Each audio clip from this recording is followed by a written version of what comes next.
Do you know what you are doing that I love that you're doing, Heidi Montag, is dipping back into that superficial vault and releasing music that you recorded back in the day that just, for whatever reason, did not make the cut. And after listening to your latest single, Bad Boy, I'm like, how did that not make the cut? It's I so good. know. Thank you. I love Bad Boy. It was one of my favorite songs with the rebirth of Superficial, basically, and I'll Do It becoming so internationally trendy. It's just been such a blessing this year.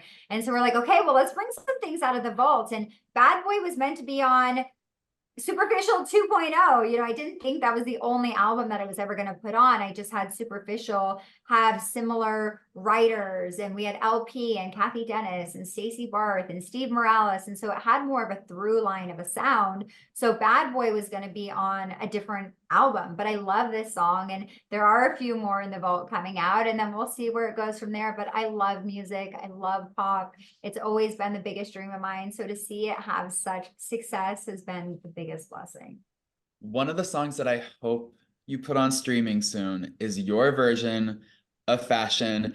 And look, I know the little monsters are gonna come clawing for me after I say this, but Heidi Montag's version of Fashion is far superior to Lady Gaga's. The production on your version of Fashion is so sublime. And I will say Gaga's version of it, and come at me, little monsters, I'm ready. It sounds unfinished. It sounds unfinished. I'm just gonna say it. Mm.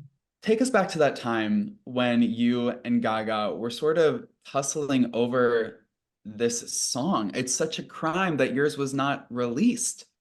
Well, I think it's interesting she never put it out, right? So why didn't she Just ever on the put it out soundtrack. as a single? It's just on a soundtrack though. Right. So this was supposed to be one of my main songs. And then I recorded it, and Red One put out a statement of how great it was and how great he thought it was. And she lost it and freaked out. And Red One had to put out a statement like, oh, I take it back, after he got like yelled at by Gaga. And it was on The View. And that was my song. And then Confessions of a Shopaholic came because they heard me have it and wanted to do the song. And I think what happened, I wasn't there, but I think she was like, nope, that's my song. I'll record it. I think that's what And happened. it sounds like she recorded it in 15 minutes. And she might have.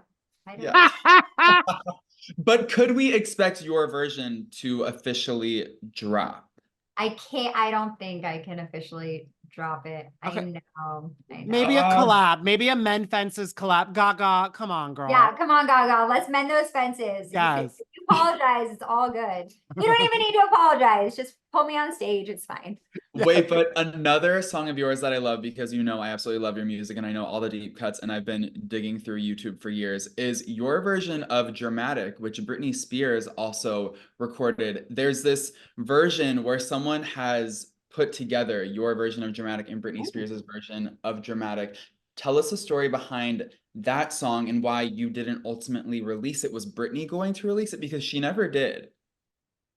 Yeah, she never did. And it was yeah, it's the whole interesting story. And Spencer just brought that up to me the other day. He's like, Oh, maybe we just put out Dramatic without Britney in it and you record those parts. I think so. So I Because mean, if because they're I didn't ever fully record the song myself, you Oh, know. wait, was it going to be a duet? It's too messy to get into, but it's a whole thing.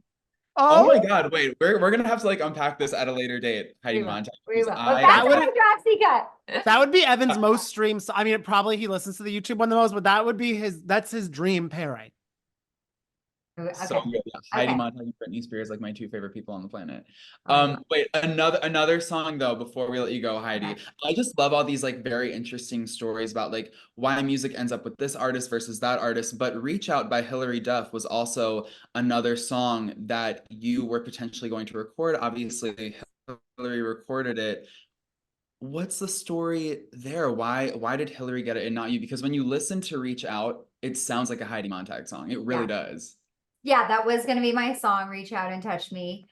And we were both with the same label at that time. And Hilary Duff just was bigger. She was a singer and had the track record and definitely had the priority. So once I wanted it and the A&R was like, sorry, Hillary's people just took it. I was like, Oh.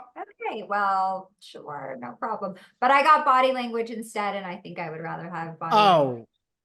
Oh, 2000%. Okay, no shade to Hillary. Okay, not me like going after Lady Gaga and Hillary Duff, but I do listen to body language more than reach out. So I'm glad that Yeah. you also Yeah, got so body I language. thought that was better. I was like, you know what? I actually love body language more, so I'm not mad about it. No. And Yeah. they paid for the Yaz sample because that was expensive.